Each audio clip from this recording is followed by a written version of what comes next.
আধ্যাত্মিকতাৰ জৰিয়তে আপোনালোকে যুৱ প্ৰজন্মক আচলতে এই বিগত 10টা দিনে আপোনালোকে যি আয়োজন কৰিছে, সকলো আহিছে আচলতে আবাল বৃদ্ধ বনিতা সকলোৱে ভাওনা উপভোগ কৰিছে, এক আধ্যাত্মিক পৰিৱেশ বিৰাজ কৰিছে, কি ক'ব? এই আধ্যাত্মিকতাটো আচলতে আজিকালিৰ যুগৰ কাৰণে খুব প্ৰয়োজনীয়। আমাৰ বিশেষকৈ যি উঠি অহা প্ৰজন্ম, সেই প্ৰজন্মক আমি এই বাটটো যদি এতিয়াই দেখুৱাই নিনিওঁ, তেতিয়া অসমৰ আৰু অসমীয়াৰ যিখিনি আমাৰ পৰম্পৰা সংস্কৃতি, আমাৰ গুৰুজনাৰ যি অনুপৰম সৃষ্টি, এই সৃষ্টিখিনি আৰু আমি আগলৈ নাপামগৈ। গতিকে আমাৰ ফালৰ পৰা এটা ক্ষুদ্ৰ প্ৰয়াস, সমূহ ডিব্ৰুগড়বাসী তথা নিৰ্মালী গাঁওবাসী, মিলন নগৰৰ পৰা আৰম্ভ কৰি ওচৰে পাজৰে যিমানবিলাক ৰাইজ আছে, সকলো ৰাইজৰ সহযোগিতাত আমি এই আধ্যাত্মিক কাৰ্যসূচী ভাবিছোঁ যে অনাগত দিনবিলাকতো আকৌ আমি এইদৰে উপস্থাপন কৰি ৰাইজৰ মাজলৈ আহিব পাৰিম। প্ৰয়াত জুবিন গাৰ্গৰ সোঁৱৰণত 10 দিনীয়াকৈ যি ভাওনা সমাৰোহ সুন্দৰকৈ আচলতে বৈকুণ্ঠপুৰীলৈ পৰিণত হৈছে ডিব্ৰুগড়, কি ক'ব?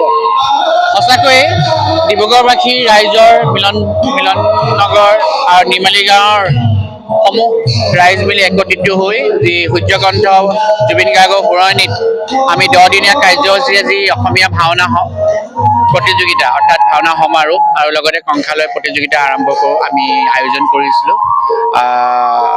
আপোনালোকে দেখিছেই নিশ্চয়, যে নেকি বিভিন্ন ঠাইৰ পৰা আহি কিনে এই দ্বিতীয় বৈকুণ্ঠপুৰীত আহি উপনীত হৈছে।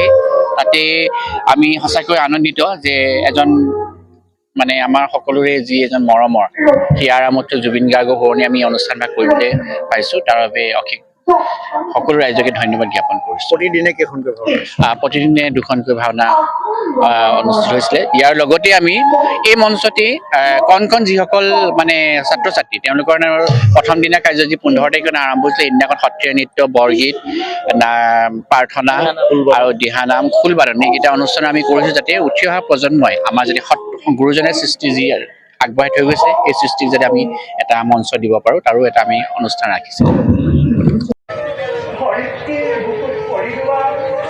ৰক্ত পুষ্প ফাল্গুনী অনাদৰ